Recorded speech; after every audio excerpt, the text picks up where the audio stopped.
గురజాల మండలం పులిపాడు గ్రామంలో వేచి ఉన్నటువంటి శ్రీ వేణుగోపాల స్వామి దేవాలయంలో సంక్రాంతి పండుగ సందర్భంగా ఆలయ ప్రధాన అర్చకులు నూగూరి వెంకటలక్ష్మి నరసింహాచార్యుల ఆధ్వర్యంలో ఆలయాన్ని వివిధ పూలతో అలంకరించి స్వామివారికి ప్రత్యేక పూజా కార్యక్రమాలు నిర్వహించారు. అదేవిధంగా తవిటి శ్రీను భజన బృందానికి తన వంతు సహాయ సహకారాలు అందజేశారు. ఈ కార్యక్రమంలో భక్తులు అధిక సంఖ్యలో పాల్గొని స్వామివారికి ప్రత్యేక పూజా కార్యక్రమాలు నిర్వహించారు. ఆలయ అభివృద్ధి కమిటీ ఆధ్వర్యంలో భక్తులకు తీర్థప్రసాదాలు అందజేశారు.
ఎంపటి వెంకటేశ్వర్లు చదయాలమంద కుమారుడు వెంకటేశ్వర్లు స్వామి వారికి 2116 రూపాయలు సమర్పించారు.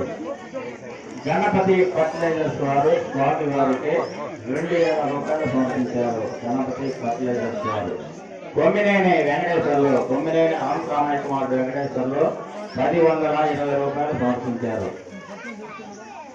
బొడ్డపాటి వెంకటేశ్వర్లు స్వామి వారి